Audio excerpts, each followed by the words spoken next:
So what is Greek mythology? Greek mythology is a set of stories about the gods, goddess, and heroes, rituals of ancient Greeks. The most popular Greek mythology features include Greek gods like Zeus, Poseidon, and Apollo. Greek goddesses like Aphrodite, Hera, and Athena, and titans like Atlas. Okay, so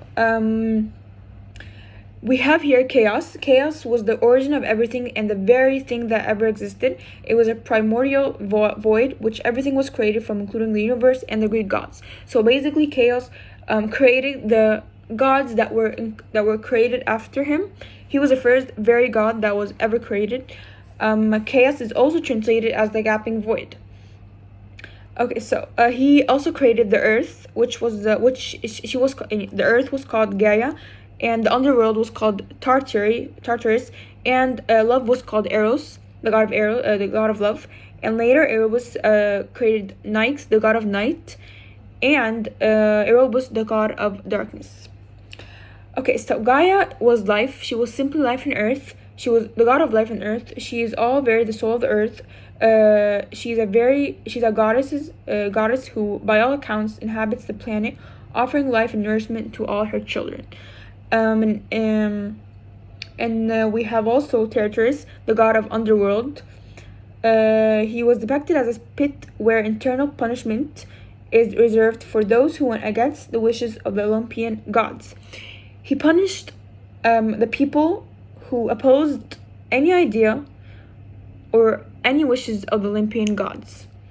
Tartarus, a realm of punishment, like Mother Earth, Gaia, and Father Sky, Uranus, Tartarus came into existence from the void of chaos. Chaos created him. He was not only a primordial force, but also a place, a deep abyss, located far below Hades, where the most wicked were sent after death to suffer and be tormented for their crimes. This is just extra information.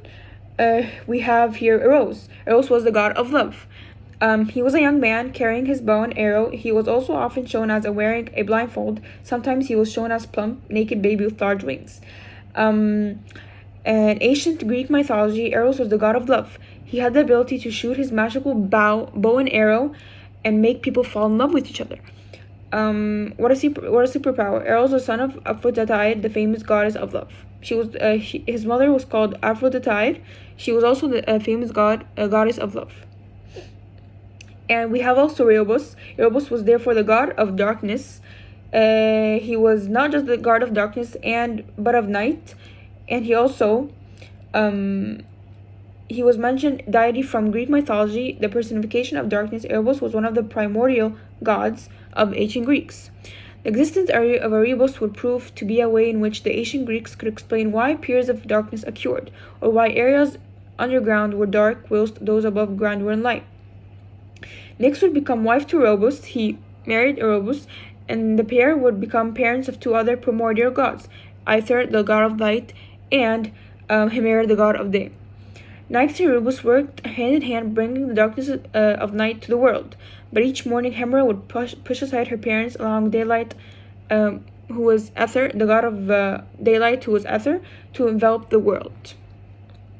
And we have also here Nyx, who was the mother of the other two children and the wife of Erebus.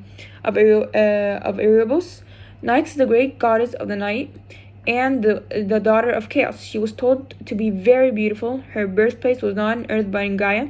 She's a primordial god. It's said that she was created near the beginning of time. Nyx has a shadowy figure. She was very beautiful.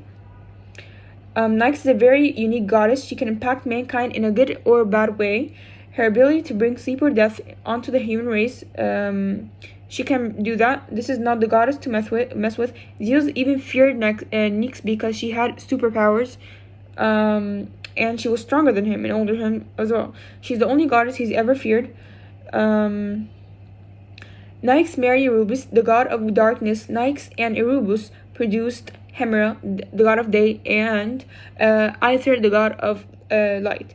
Hemera is Nyx's opposite. They were totally opposite from each other, the parents and the daughters. Nyx brought the dark veil over the night, while Hemera chased the dark mists away from each morning. Okay, so here's a quick video you can watch. And we also have Hemra. Hemra was the goddess of daylight.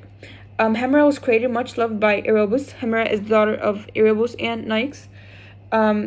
She was created by much love of Erebus, the symbol of darkness and Nyx, the night, both children of chaos. Parents and children would work closely together for each evening. Nyx and Erebus would depart each evening from territories and would bring darkness of night to the world. Then the next morning, Hemra herself would emerge from territories to clear away the dark mist, allowing the light of Aether to envelop the earth once again. And we have Aether. Aether, sometimes also spelled Aether, was the god of light. He was also the god of the sky, which the ancient Greeks considered to be blue ether. That represented heaven. Nyx, the goddess of night, was the mother of Aether. She always drew her veil across this dome to obscure the light, but in the morning, Hemra would spread the mists of night to reveal Aether's blue ether again. Thank you.